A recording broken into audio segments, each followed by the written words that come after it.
So, what was it, a couple of days ago, um, President of the United States, Donald Trump, uttered the words two-state solution again.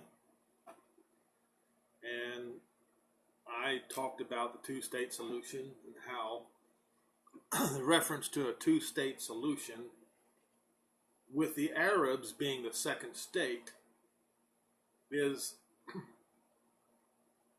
right up there with blasphemy. Okay? And so then Donald Trump qualifies himself by saying, well, whatever the Israelis and the Palestinians want, two state, one state, whatever. So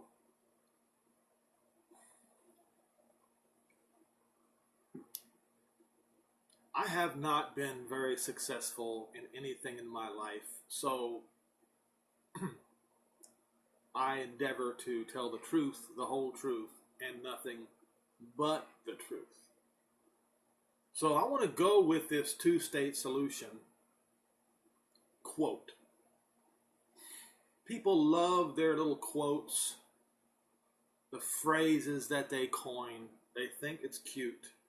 So what I'm going to do, I'm going to do a different take on the two-state solution. Okay? I'm going to run with it. You see, the prophets talk about a real two-state solution. Specifically,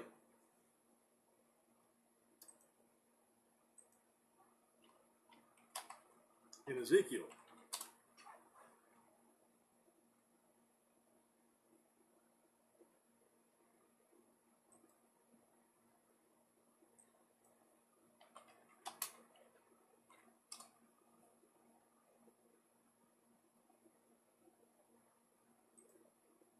Oh.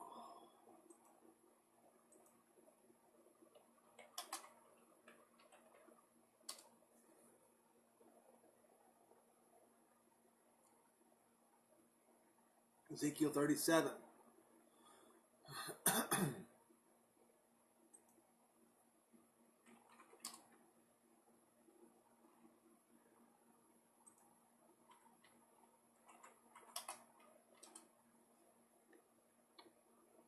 And before we talk about the two sticks, we're going to talk about the Valley of the Dry Bones and get this straightened out. Now, for a long time, I have heard Christians make a reference to the Valley of the Dry Bones as being the resurrection of the Christians. Is that what it says?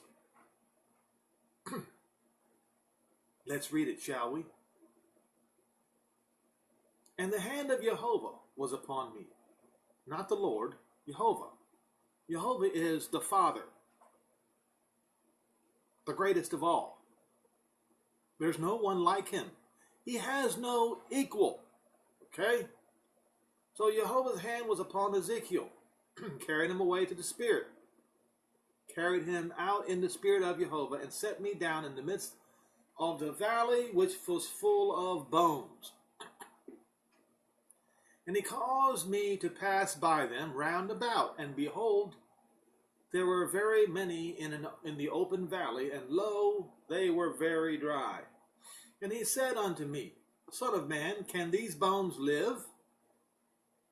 And I answered and said, O Jehovah Elohim, you know. And again he said unto me, Prophesy upon these bones, and say unto them, O ye dry bones, hear the word of Jehovah. Thus saith Jehovah Elohim unto these bones, Behold, I will cause breath to enter into you, and you shall live. I will lay sinews upon you, and will bring flesh upon you. That's right, flesh. And cover you with skin, and put breath in you, and you shall live, and you shall know that I am Jehovah. So I prophesied as I was commanded, and as I prophesied there was a noise, and behold, a shaking, and the bones came together, bone to bone. And when I beheld, lo, the sinews and the flesh came up upon them, and the skin covered them above, but there was no breath in them. And then he said unto me, Prophesy unto the wind, prophesy, son of man, and say to the wind, Thus saith Jehovah Elohim, come from the four winds. Notice that term, four winds. North, south, east, and west. Now, some of you who are well versed in Scripture will know exactly what this means.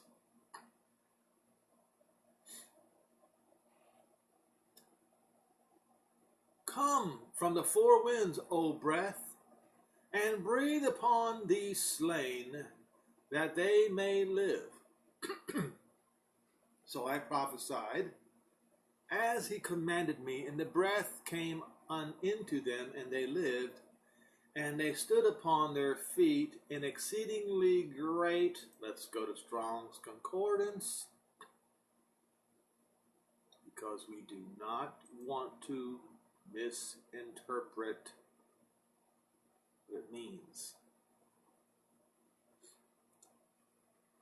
Hail, strength, efficiency, wealth, army. Now, army just it means warriors, but it means all of these that I just mentioned. Display of strength and of wealth and great numbers, of course. Now, let's go back. And then he said unto me, Son of man, these are the bones of the church. Is that what it says? No. The whole house of Israel. Behold, they say, our bones are dry. Israel says, our bones are... These are living people who are saying this. Our bones are dry, figuratively speaking. Our hope is lost, and we are cut off. And we are cut off. What does that mean? It means we are divided. The word, gazar, to cut, divide. Yes, scattered out in the four winds. You see.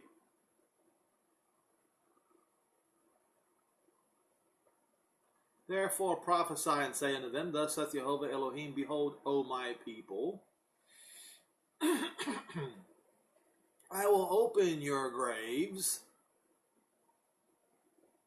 Yes, the nations where they were scattered are the graves.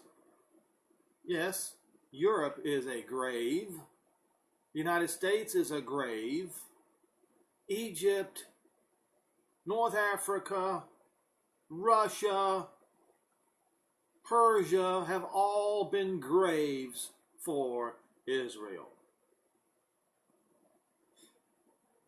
And cause you to come up out of your graves and bring you into the land of Israel.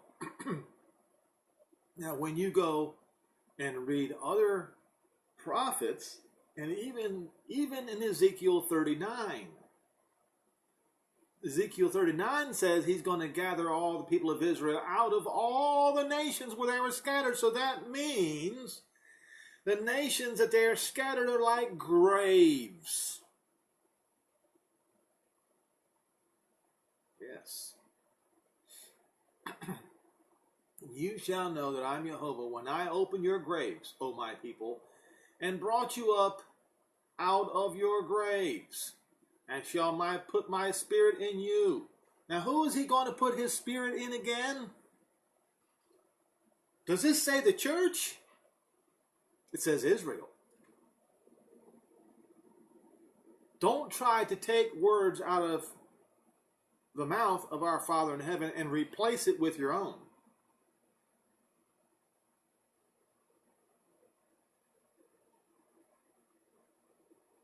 And I shall place you in heaven? Is that what it says? I will put my spirit in you and take you to heaven. Isn't that what Christianity teaches today? It's not what it says. And place you in your own land. So the lands where they were scattered into are graves for Israel, where they've been covered up and hidden. The vast majority of Israel don't even know who they are. They're covered up and they're hidden. Have no idea.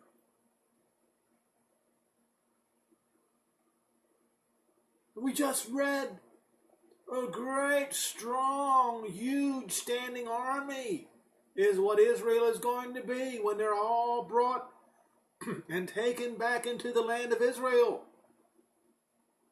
How many? It says, as the sands of the sea.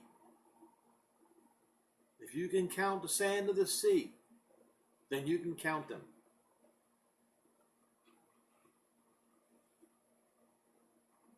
And then you shall know that I'm Jehovah, that I, Jehovah, have spoken it and performed it, says Jehovah. Now, here comes our two-state solution, folks. There is no room in the two-state solution for the Arabs.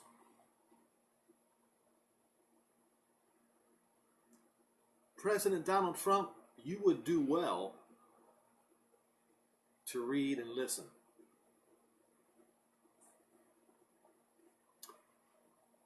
Verse 15, the word of Jehovah came unto me again, saying, moreover, you son of man, take you yourself one stick and write upon it for Judah, Yehudah, or the Jews, and for the children of Israel, his companions. They are also called Jews. Benjamin, some of Levi, etc. They're called Jews today, all right? And then take another stick and write upon it for Joseph, the stick of Ephraim, and for all the house of Israel, his companions.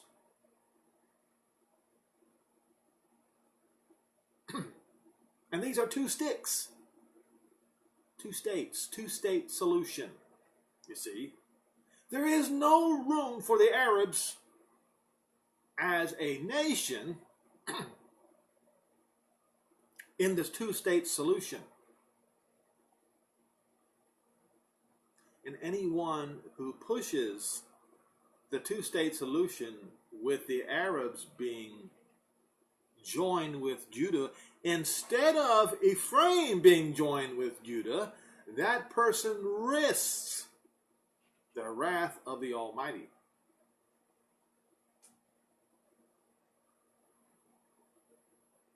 So instead, President Donald Trump, you need to start asking the question. You need to read Ezekiel 37, and then you need to start asking, who is Ephraim? Because Ephraim needs to be brought in. And I will show you a parable of Yehoshua the Messiah concerning Ephraim.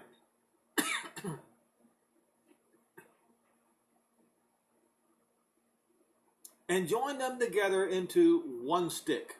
See, so the two-state solution becomes one state under one king.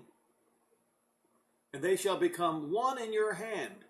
And when the children of your people shall speak unto you, saying, will you not show us what this means by this? You say to them, thus saith Jehovah Elohim, behold, I will take the stick of Joseph, which is in the hand of Ephraim, and the tribes of Israel his fellows, and will put them with him, even with the stick of Judah. So Judah goes back first, which is essentially what has happened here. Right now, the next step is to bring Ephraim and all the Israelites with him to Judah. That's what it says. With the stick of Judah. And make them one stick. And they shall be one in my hand, and the sticks whereon you write shall be in your hands before their eyes, and say unto them, thus saith Jehovah Elohim, I will take the children of Israel from among the heathen. See, the parable, this is a parable. The parable of Ezekiel 37 is explained. The land of the heathen are graves, where the children of Israel are hidden. I will take the children of Israel from among the heathen, the graves, whither they be gone, and will gather them on every side, north, south, east, and west, from the four winds, and bring them into their own land. And I will make them one nation, one state. The two, let me start again. Judah and Jerusalem was brought in first. Then the rest will be brought in to Judah.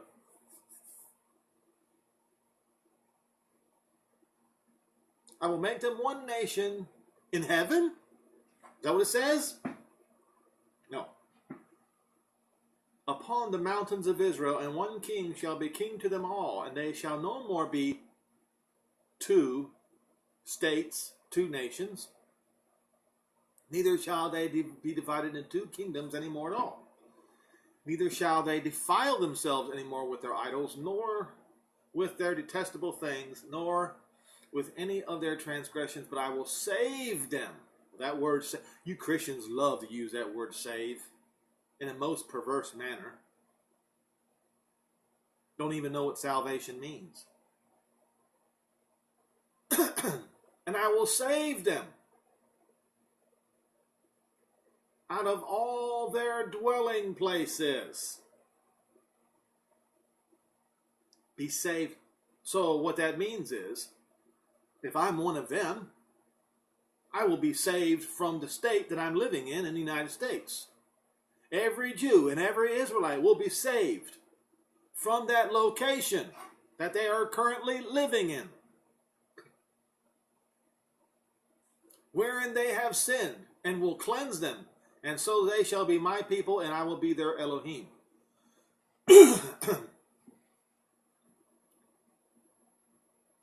Now, let's go to, and you read below it, talk about the kingdom of David. The son of David is going to rule over them. Now, I want to go straight to the other point that I wanted to make. Matthew 13, verse 44. Again, the kingdom of heaven, not in heaven, of heaven, which means from, is like unto a treasure hid in a field. Hidden? What? Hidden? We just read about that, didn't we? A field is lands, in which a man has found, he once again hides, left them hidden. He left them hidden. When? To the last days. And for joy thereof goes and sells everything that he has and buys that field.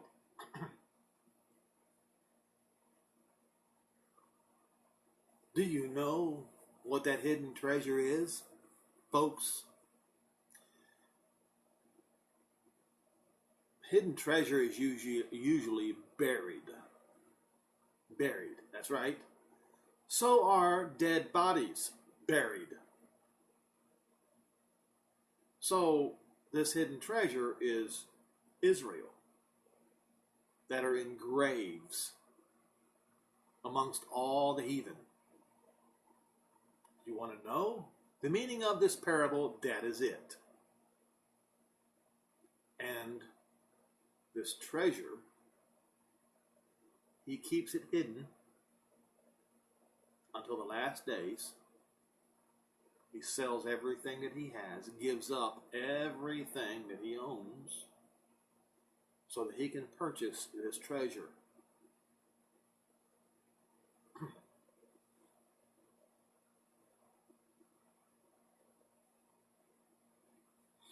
And quite frankly, I think that the parable of the treasure is a better parable than the pearl, because it doesn't show that the pearl is buried.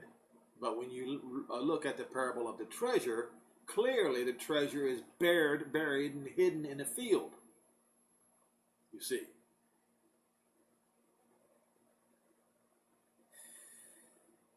Israel is that treasure. Jehovah, the Father in heaven, gave up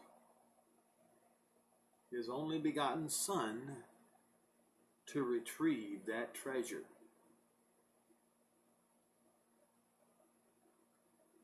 Look, let me show you something.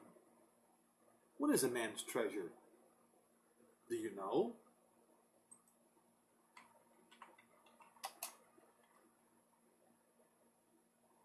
Isaiah 19, verse 25.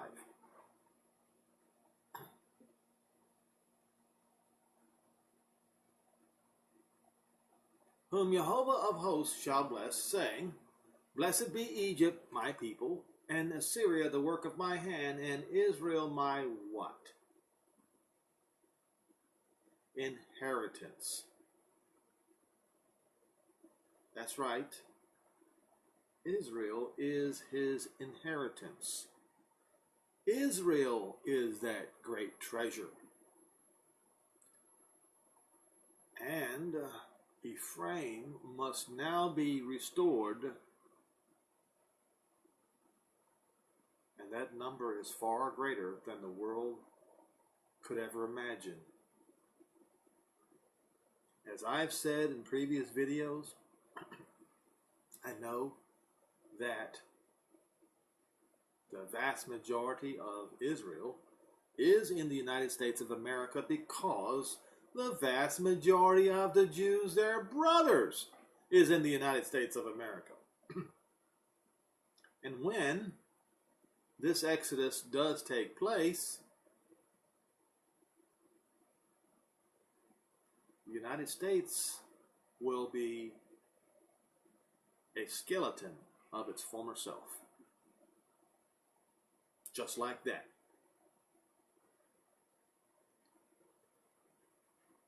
And of course, then, the strength would be gone from the United States. And what do you think the European kingdoms are going to do when they see this occur? They're not going to just stand there and say nothing and do nothing.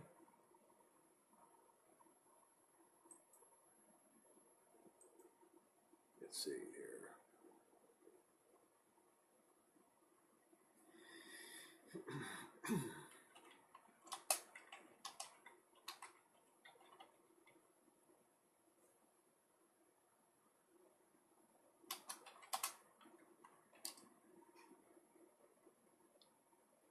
Revelation 17:14.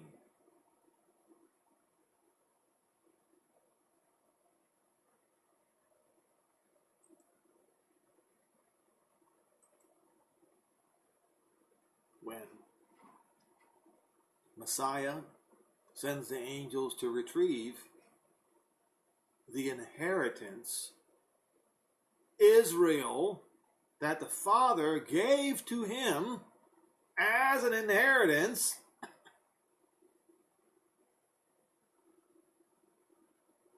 just like Pharaoh, the Europeans are going to try to stop it.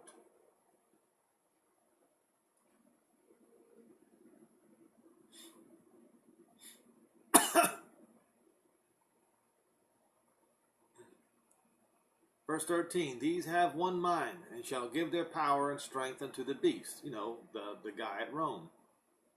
And they shall make war with the Lamb, and the Lamb shall overcome him, for he is Lord of lords and King of kings. And they that are with him are called chosen and faithful.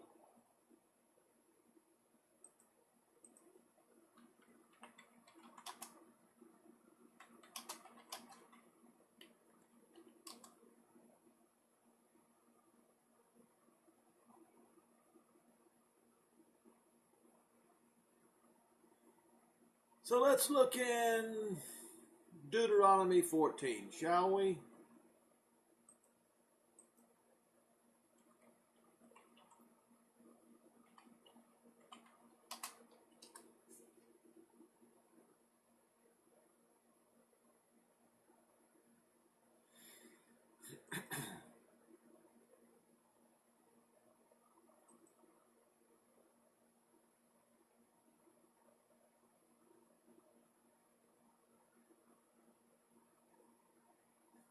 Verse 2. For you are a holy people. What does that word mean? Kadosh. Sacred. Unto Jehovah your Elohim. And the Jehovah has chosen you as not a peculiar people. That's not what it says. As a possession, a property, a treasure. That's right. The word is segulah. Possession, property, treasure. Folks, do your due diligence and see it for yourself. The word is right there, a treasured possession. So that treasure is Israel, even from the beginning.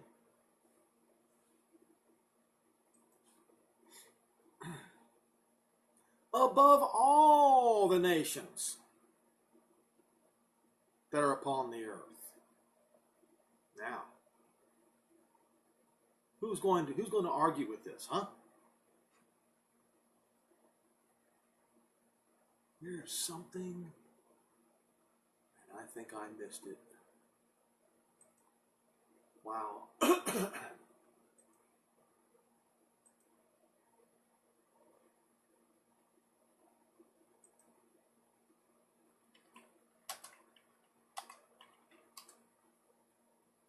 It was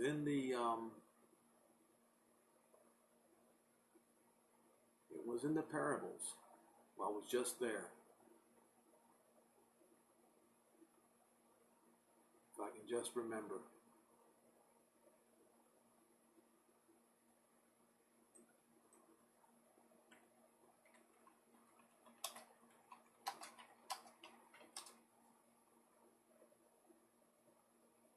Look, there it is. Matthew 13:52. Right.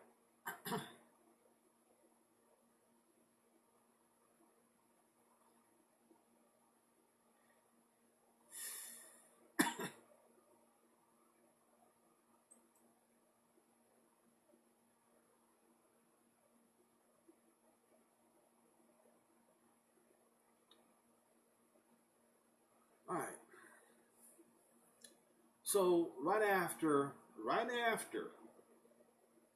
Yeshua Messiah, Yehoshua Messiah talks about the treasure that is hidden in the field. And he talks about the pearl at great price, which is very much like the parable of the treasure hidden in the field. And now we have just learned what the treasure that's hidden in the field is. It is Israel. Now, then he goes and does the parable of the net. Again, the kingdom of heaven is like unto a net that was cast into the sea and gathered of every kind, which when it was full they drew to the shore, and sat down and gathered the good into the vessels, but cast the bad away. So shall it be at the end of the world. The angels shall come forth and sever the wicked among the just. Now, I wanted to point out something before I don't want to steer away from what I was getting at very, very much, but it's very important that I talk about this because we are seeing an extreme amount of malice, contempt, and foulness. Not just in the United States, in Washington, D.C. right now, with lies and viciousness, but we're seeing it in Europe. We're seeing it all around the world. So what I want to do It says sever, to mark off by boundaries or set apart the wicked. What does that word mean? What is it? It's poneros. 4190 in the Greek. And here's what it means. Of course, evil, bad, wicked, malicious. Now that is a word that we all understand more deeply than the others. Malicious. Now take a look around you. Take a look at what's going on in Washington, D.C. And what do you see? Among the politicians, among the political apparatus, you see maliciousness. This is what you see. That's going to be severed away from the just. Now let's look up what the word just means.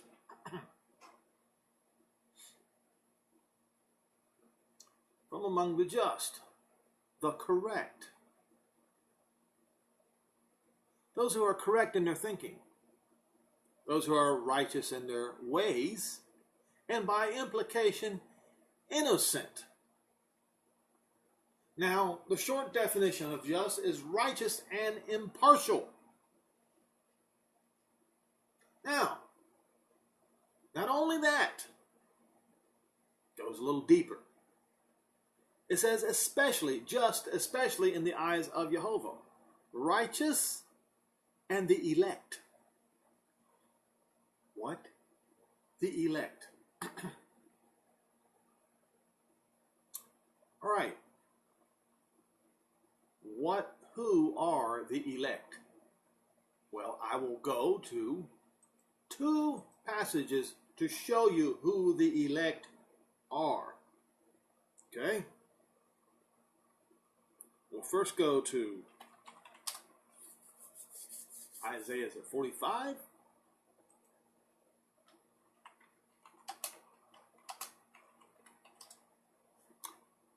And verse 4.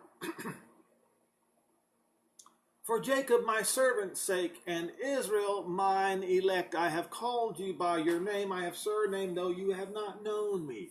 They are still his elect. So it will be the righteous among the nations, among the Gentiles, and the elect. You see. You get it? So sever out the malicious and the foul, and bring to him the elect Israel and the righteous among the nations. Is that really so hard to understand? Let's go prove it in New Testament. Romans 11.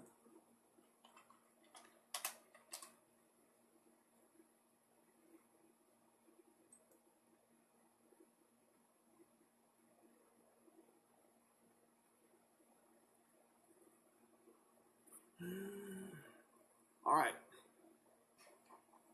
Verse 25, for I would not, brethren, that you should be ignorant of this mystery, lest you should be wise in your own conceits, that blindness, in part, partial blindness has happened to Israel. Until when? Until the time of the Gentiles is finished. That means until it is time to anoint the most holy place in Israel, as per Daniel 9. Okay? And so, verse 36, all Israel shall be saved. Half of Israel? 3/4 of Israel? Do you know what the word all means? All Israel shall be saved. As it is written. Written where? In the prophets that we just read. Ezekiel 37 should come to mind, should it not? There shall come out of Zion the deliverer, and shall turn away ungodliness from Jacob, for this is my new covenant unto them. Jeremiah 31 verses 31 through 34. When I shall take away their sins. Now he's speaking to the Romans as concerning the gospel. They are the enemy for your sakes. But as touching the, what is that word?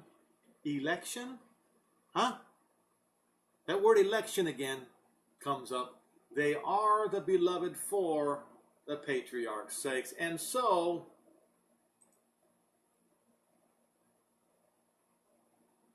once again, going back to the victory of the Lamb in Revelation 17, verse 14. Let's go to Strong's Concordance again. Make sure we know what we're reading, that we are not perverting the Scripture. They are called, those that are with him are called, chosen.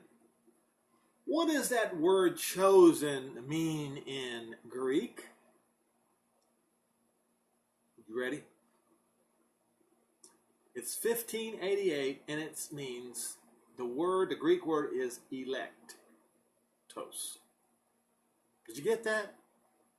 Electos. It is just like the English word elect.